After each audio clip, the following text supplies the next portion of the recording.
भगवान शिव ने बताया किस पाप के कारण स्त्रियां जवानी में ही विधवा हो जाती है। मित्रों, एक बार माता पार्वती ने भगवान शिव से कहा, हे प्रभु, मैं देख रही हूँ कि कुछ स्त्रियां विवाह के तुरंत बाद विधवा हो रही है। आखिर ऐसा क्यों हो रहा है?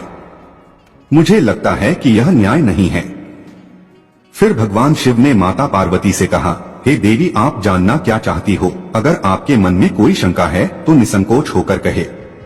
तब मित्रों, आगे माता पार्वती भगवान शिव से कहती है, हे प्रभु, मेरे मन में कुछ प्रश्न हैं जो मुझे विचलित कर रहे हैं। कृपा करें और आप इनका उत्तर देकर मुझे संतुष्ट करें। फिर भगवान शिव कहते हैं, हे देवी पार्वती, अपने प्रश्न मुझे बताओ, मैं तुम्हें उनके उत्तर देकर तुम्हें पूरी तरह संतुष्ट करने का प्रयास करूंगा। पूछो गौरी, क्या है तुम्हारे प्रश्न? तब माता पार्वती ने कहा, प्रभु, मेरा पहला प्रश्न है कि कौन सी स्त्री विवाह होने के बाद ससुराल जाते ही विधवा हो जाती है। मेरा दूसरा प्रश्न है कि किस पाप के कारण स्त्रियों को जवानी में विधवा होना पड़ता है। और तीसरा प्रश्न है, पति के लंबी आयु के लिए स्त्रियों को कौन सा व्रत करना चाहिए। मित्रों, तब मुस्कुराते हुए भगवान शिव कहते हैं, हे गौरी, मैं तुम्हारे इन सारे प्रश्नों के उत्तर एक छोटी सी कथा के माध्यम से दूंगा, मगर मेरी एक शर्त है, मैं तुम्हें जब तक कथा सुनाऊं तुम्हें इस कथा को पूरे ध्यान से और अंत तक सुनना होगा, क्योंकि आधी अधूरी कहानी सुनने से अधूरा ज्ञान ही प्राप्त होता है जो जीवन में कभी काम नहीं आता है। तो मित्रों, कथा शुरू करने से पहले मेरा आपसे निवेदन है कि इस कथा को पूरा ध्यान से सुन। मित्रों, फिर भगवान शिव कहते हैं, हे देवी पार्वती, यह कथा मेरे प्रभु और भक्त भगवान श्री हरि विष्णु के एक अवतार की है। तो सुनो, एक ब्राह्मण था जो पूर्व जन्म में एक क्षत्रिय था जिसका नाम मोहन था। उसके माता पिता नहीं थे। वह अकेला अनाथ ही एक साधु के साथ पला बढ़ा और शिक्षा ग्रहण करने के बाद राज्य सेवा में सैनिक का काम करने लगा। अभी तक उसका विवाह न होने के कारण उसकी कोई संतान भी नहीं थी। वह जो कुछ भी धन कमाता था वह उसे सेना के भंडार में जमा कराता था। मित्रों, फिर एक दिन गोपाल नामक युवक उसी सेना में भर्ती हुआ। मित्रों, मुस्कुराते हुए भगवान शिव कहते हैं, हे गौरी, पहले ही दिन गोपाल मोहन के साथ दोस्ती करता है। फिर जब उनकी दोस्ती और रिश्ते मजबूत हो जाते हैं तब गोपाल एक दिन मोहन से कहता है, देखो भाई मोहन, तुम्हारे पास जो संचित धन है वह उतना ही रहेगा। अगर तुम वह धन मुझे दे दो तो मेरे पिताजी एक व्यापारी हैं, हम इसे व्यापार में लगा देंगे और जो भी मुनाफा होगा तब मैं तुम्हें तुम्हारा धन ब्याज सहित वापस कर दूंगा, और जब भी तुम्हें धन की आवश्यकता हो उस समय तुम मुझसे मांग लेना। मित्रों, फिर भगवान शिव कहते हैं, देवी पार्वती, इस तरह मोहन ने अपना सारा धन गोपाल को व्यापार में लगाने के लिए दे दिया। फिर गोपाल उस धन को व्यापार में लगा देता है। व्यापार में सफलता मिलने लगी और वृद्धि होने लगी और कुछ ही समय बाद गोपाल ने सेना को भी छोड़ दिया। ऐसे ही धीरे धीरे समय बीतता गया, पर एक दिन जब मोहन ने अपना धन गोपाल से वापस मांगा तब गोपाल ने उसे कुछ दिनों का बहाना लगा दिया। फिर गोपाल अपने घर जाकर सोचने लगा कि अगर मैंने मोहन को धन वापस दे दिया तो मैं क्या करूंगा, मेरा व्यापार तो बंद हो जाएगा। फिर कुछ दिनों के बाद गोपाल को पता चलता है कि सेना में लड़ाई शुरू हो गई है। दूसरे राज्य के लोग इस राज्य पर हमला कर रहे हैं और मोहन उनसे डट के मुकाबला कर रहा है। मित्रों, मुस्कुराते हुए भगवान शिव कहते हैं, हे गौरी, तब गोपाल ने सोचा कि यही सही मौका है मोहन को ठिकाने लगाने का। तभी गोपाल सेना के सरसेनापति के पास जाता है और उन्हें कहता है कि आप मोहन का काम तमाम कर दीजिए, मैं आपको बहुत सारा धन दूंगा। धन का लालच पाकर सरसेनापति भी गोपाल के साथ मिली भगत करता है और अगले ही दिन सरसेनापति को सूचना मिलती है कि 100 दुश्मन सैनिक जंगल की तरफ से हम पर आक्रमण करने वाले हैं। सरसेनापति मोहन को अपने पास बुलाते हैं और कहते हैं, हे मोहन, जंगल की तरफ से 2 खुफिया दुश्मन हमारी तरफ आ रहे हैं, तुम जाओ और उनका संहार कर दो। मित्रों, फिर भगवान शिव कहते हैं, हे देवी पार्वती, सरसेनापति मोहन को 2 दुश्मनों का झांसा देकर मोहन को 100 दुश्मनों की सेना के सामने भेज देता है। जैसे ही मोहन जंगल में प्रवेश करता है तो उसे पता चलता है कि यहाँ 2 दुश्मन नहीं, बहुत ज्यादा दुश्मन हैं। फिर भी मोहन उन पर आक्रमण करता है और एक एक कर 50 सैनिकों को मौत के घाट उतार देता है। फिर भी मोहन उन दुश्मनों से डरता नहीं है और डटकर उनका मुकाबला करता है। तभी 10 सैनिक पीछे से मोहन पर हमला करते हैं और मोहन वीर गति को प्राप्त हो जाता है। मित्रों, भगवान शिव कहते हैं, हे देवी पार्वती, अपने मित्र के द्वारा धोखा देने से मोहन वीर गति को प्राप्त हो गया। जब गोपाल को पता चला कि मोहन मारा गया तो गोपाल बहुत खुश हुआ। जिससे गोपाल के मन में यह ख्याल आया कि अब उसे किसी को भी अपने धन को वापस देने की चिंता नहीं करनी पड़ेगी और यह सारा धन उसके व्यापार को बढ़ा देगा। दूसरी तरफ मोहन के कोई भी रिश्तेदार नहीं थे जिसे वह धन को वापस कर सके, इसलिए वह धन को देखकर बहुत ही प्रसन्न था। अब समय धीरे धीरे बीत रहा था। कुछ ही दिनों के बाद गोपाल के घर में एक लड़का पैदा हुआ। फिर गोपाल की खुशियों का कोई ठिकाना ना नहीं था। वह बार बार भगवान को धन्यवाद देने लगा और कहता, हे प्रभु, आपकी अत्यंत कृपा है, मेरे पास अब खूब धन है, बड़े बड़े कारोबार भी हो चुके हैं।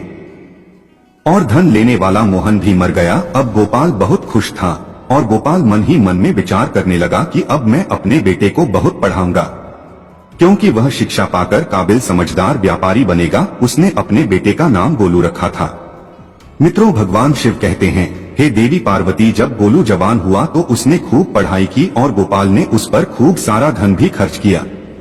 फिर एक दिन गोलू अपनी शिक्षा पूरी कर घर वापस आया तो गोपाल ने सोचा कि अब मेरा बेटा पढ़ लिख कर तैयार हो गया है, वह बड़ा भी हो गया है और अब गोलू मेरा सब कारोबार भी संभाल लेगा। अब हमें गोलू का विवाह कर देना चाहिए। मित्रों, गोपाल का बेटा गोलू विवाह के योग्य होता है। उस समय उस नगर में सभी लोग खुशी से अपना जीवन व्याप्त करने लगे थे। फिर एक दिन की बात है, एक बड़ा बलवान कुरूप दिखने वाला विशाल काया वाला राक्षस आकर राजा के राज्य में पहुंच गया। उसने कई लोगों को मार डाला था। तब राजा और उसके सैनिक उस राक्षस को मारने के लिए निकले, लेकिन राक्षस ने सैनिकों को भी मार दिया और राजा को बंदी बना लिया। मित्रों, भगवान शिव कहते हैं, हे देवी पार्वती, जब राक्षस ने राजा को बंदी बना लिया तो रानी बहुत परेशान तथा अपने पति के लिए बहुत दुखी हो गई।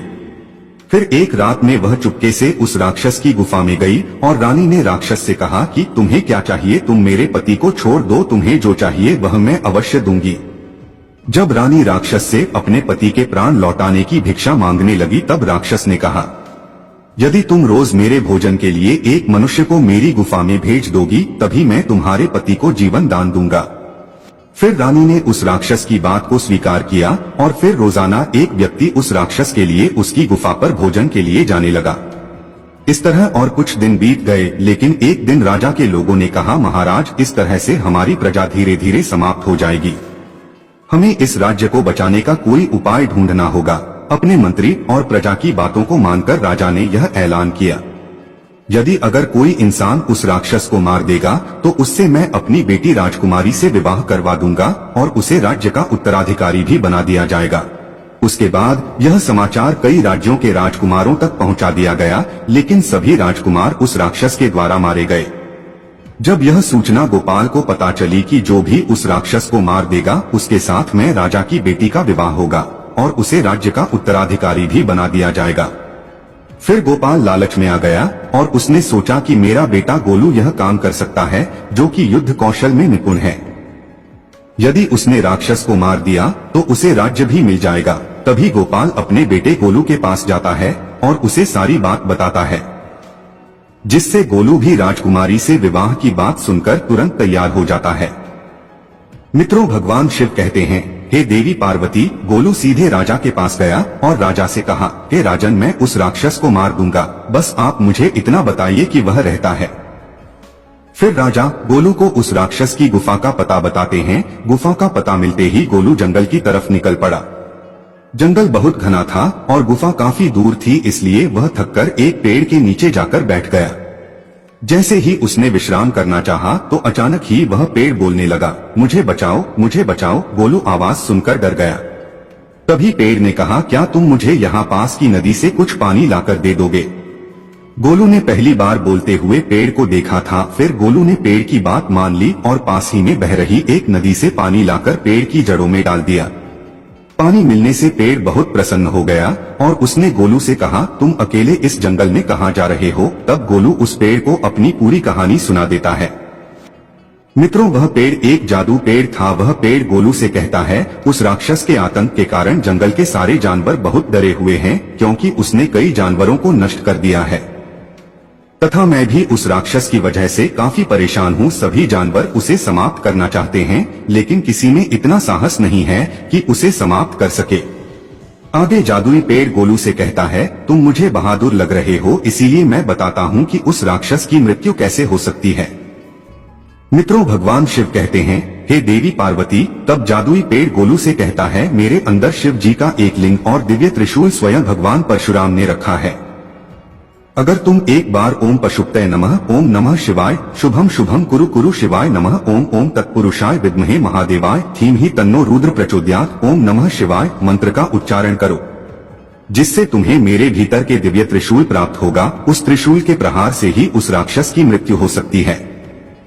तभी गोलू पेड़ की बात सुनकर उस मंत्र का उच्चारण करता है, ओम पशुपतये नमः, ओम नमः शिवाय, शुभम शुभम कुरु कुरु शिवाय नमः, ओम ओम तत्पुरुषाय विद्महे महादेवाय धीमहि तन्नो रुद्र प्रचोदयात्, ओम नमः शिवाय। मित्रों, फिर भगवान शिव कहते हैं, हे देवी पार्वती। तभी गोलू देखता है कि पेड़ में से दिव्य त्रिशूल प्रकट होता है और गोलू उसे ले लेता है। मित्रों, मेरा त्रिशूल मिलने पर गोलू गुफा की ओर निकल पड़ा। थोड़ी ही दूर चलने के बाद उसने देखा कि यहाँ पर पेड़ों की संख्या बहुत कम है और जंगली जानवर भी यहाँ पर नहीं है। गोलू को समझ में आ गया कि गुफा यही कहीं आसपास है और थोड़ी देर खोजने के बाद गोलू को वह गुफा दिखाई दे गई। गोलू ने देखा कि वह राक्षस बहुत भयानक लग रहा था और उसने बहुत से लोगों को अपने पास पकड़ रखा था। तभी गोलू को कुछ समझ में नहीं आ रहा था कि आखिर वह कैसे इस त्रिशूल की सहायता से राक्षस का वध करे। तभी राक्षस ने देखा कि गोलू के पास वही त्रिशूल है जिससे उसका वध हो सकता था। तभी राक्षस उसके सामने अच्छे बनने का ढोंग करने लगा। गोलू को भी उसका ढोंग समझ में नहीं आया और तभी राक्षस गोलू को मारने ही वाला था कि गोलू ने उस त्रिशूल को राक्षस की छाती में अपनी पूरी शक्ति के साथ हर हर महादेव कहकर घोंप दिया। त्रिशूल के लगते ही राक्षस का वध हो गया। वहां पर उपस्थित सभी लोगों ने गोलू की बहुत प्रशंसा की, क्योंकि गोलू ने ही उन्हें आज राक्षस से बचाया था। मित्रों, उन सभी लोगों ने गोलू की बहादुरी की बात राजा को बताई। तब राजा बहुत खुश हुए और अपने वादे के मुताबिक उस राजा ने अपनी बेटी मायावती का विवाह गोलू के साथ करा दी और अपने राज्य का उत्तराधिकारी भी बना दिया। इस प्रकार से उस गोपाल के लड़के का विवाह उस राजा की लड़की के साथ हो जाता है।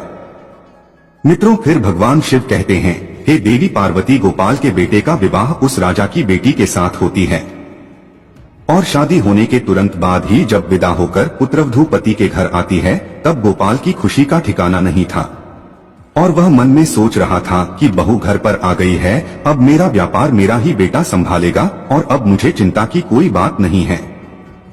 गोपाल इतना सोच ही रहा था कि तभी गोलू की अचानक तबीयत खराब हो जाती है। गोपाल का वह इकलौता बेटा था। अब तो वह गोपाल घबरा जाता है और अपने बेटे के पास दौड़ कर जाता है और गोपाल बहुत बड़े बड़े विद्वान वैद्य को बुलाता है और अपने बेटे का इलाज करवाता है, लेकिन दवा असर नहीं करती थी और बीमारी बढ़ती ही जा रही थी। सारा धन बर्बाद हो रहा है मगर बीमारी घटने का नाम नहीं ले रही है। मित्रों, भगवान शिव कहते हैं, हे देवी पार्वती। गोपाल के पास जो संचित धन था वह सारा धन अपने बेटे की बीमारी में लगा दिया। फिर उसने अपना कारोबार, घर, खेती सब कुछ बेचा मगर फिर भी अपने बेटे को वह ठीक नहीं करा सका। गोपाल के पास कुछ नहीं बचा था। अंत में वैद्य ने भी कह दिया कि इसका रोग ऐसा है जिसका इलाज संसार का कोई वैद्य नहीं कर सकता है। अब यह कुछ ही समय का मेहमान है और बहुत जल्दी इसकी मृत्यु निश्चित है।